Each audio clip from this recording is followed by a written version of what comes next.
Why did you say me I love you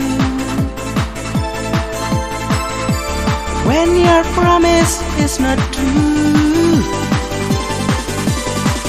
Why did you wanna break my heart?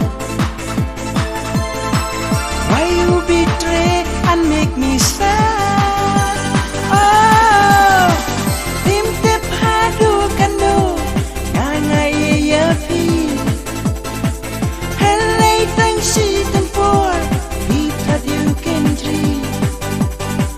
Minta donut kamong sok nyaro kadan balaya donut pipen mo. Binte padu kanu kanga iya pi. Halay tang she than for me that you can dream.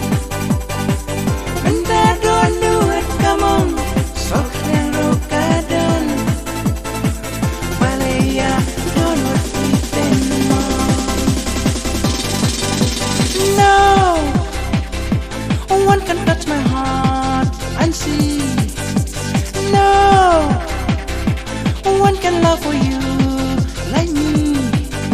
Rayang apan dono pipen kang di uman jong arobun sien kilang jong syukur jong ki yang akat to labiang.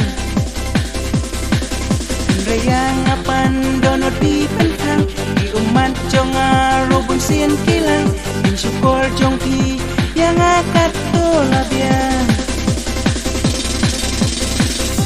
Don't know how much I love you, like shining stars on river blue. But suddenly you say goodbye.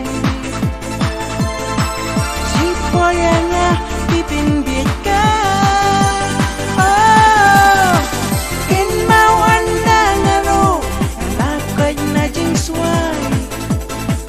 Andaya kajengir sawe ngalarai. One mood say she's in fun, sangat in one pie. Indri blood good rungan pin pie. Ken mau anda ngaro ngalakoy na jing sway. Andaya kajengir sawe ngalarai. One would say she's in bed, sangat in one pie. Indri blood good rungan pin pie. No one can touch my heart and see.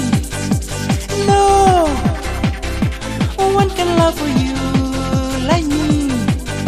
Rayang apan donut pipen kang di umat jong arobun sien kilang.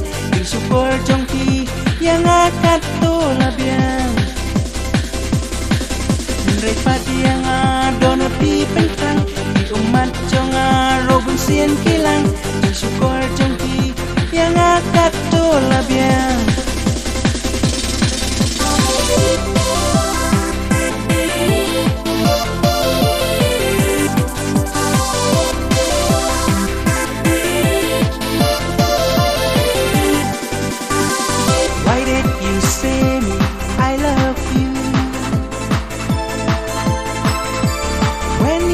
promise is not true.